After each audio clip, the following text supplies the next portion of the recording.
I was asked a question. I wanted to answer it on video just in case some of you may have that same question too.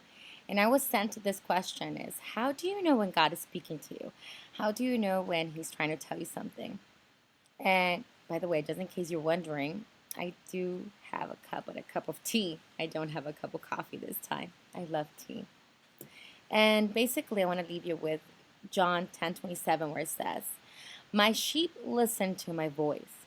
I know them well, and they follow me." So he is constantly speaking to us. He speaks to us through the creation, through his word, through a sermon, through other believers. But it is up to us to be able to listen to his voice, to recognize his voice. And I'm going to give you two examples in my life. The first one is a year ago, I went to a church, a service I was invited to by my best friends, Natalie and Omar, to attend in Orange County. And I live in LA County, so it's about 50 miles away. I've never been there and I haven't been there since. But after service, a man approached me and he said, what is your favorite verse? What verse do you hold in your heart and you constantly use? Now, I didn't want to answer him because I don't know him and I've become very skeptical nowadays. So I just looked at him and I smiled, but I didn't say anything. And he said, "It's okay. God knows." Now, immediately I knew which verse it was. It's Luke 137. That's the one I thought of. And if you know me, you know I name my son Luke. It's a very important book, and I even collect frames with that verse or sign up cards with that verse. But I wasn't going to tell him. And he says, "I want you to know that God says, look at the verses before that, because that's the verse for you." And he says, Luke 130. And immediately I froze and began to cry because how was he supposed to know? Out of thousands of verses, how did he know? But God knows. And he said, God says, do not be afraid. You have found favor in God.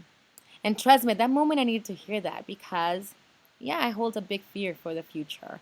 I constantly battle that. And I did not feel favored. If you know my testimony, which some of you guys do know, I am divorced and I am twice divorced. And both times I went through abuse, mental and physical, and it's been quite a journey. And I lost it all. I lost everything I owned.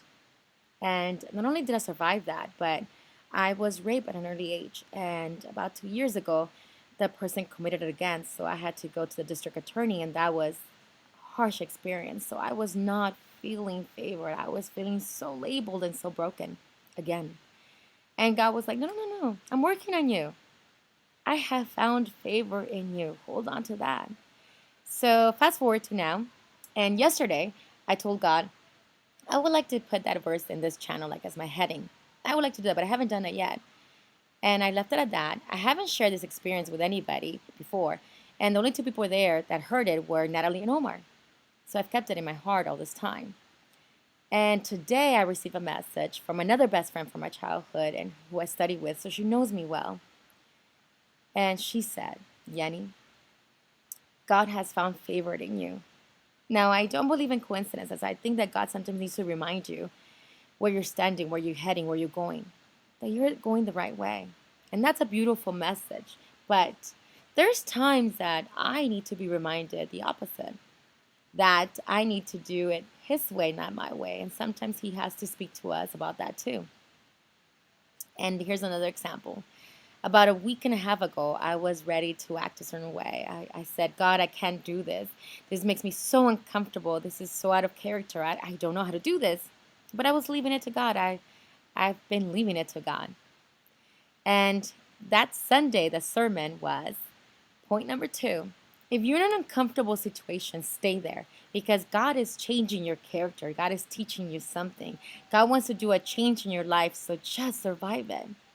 And I said, okay, God, I get it. Okay, you're using my same words, so I get it.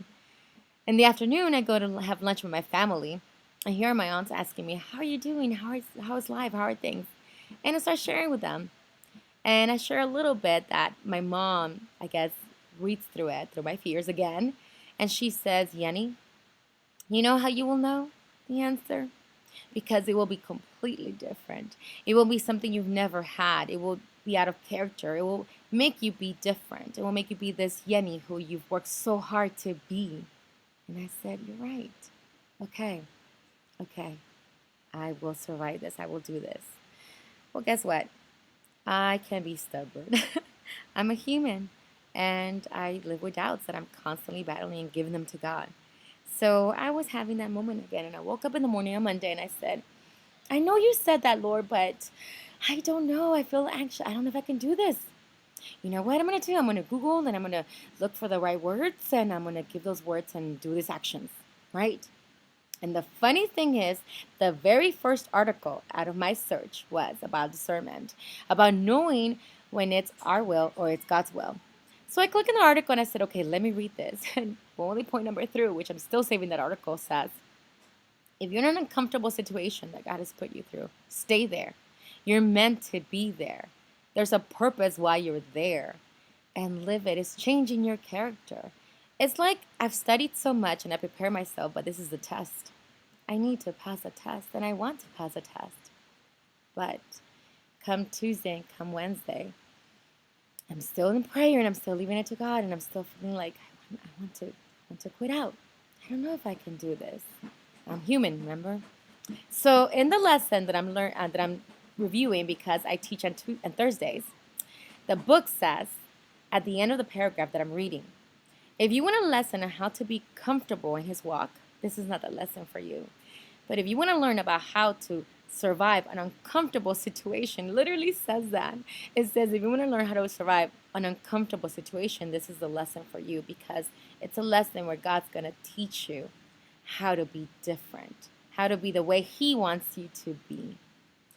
And once again, the funny thing is he answered me with my same word that I kept telling him, I don't feel comfortable.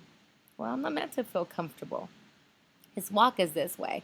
Now, mind you, he spoke to me through a book, through Google, through an article, through my mom, through the sermon. I just had to be listening, right? So there's many ways that God speaks to us.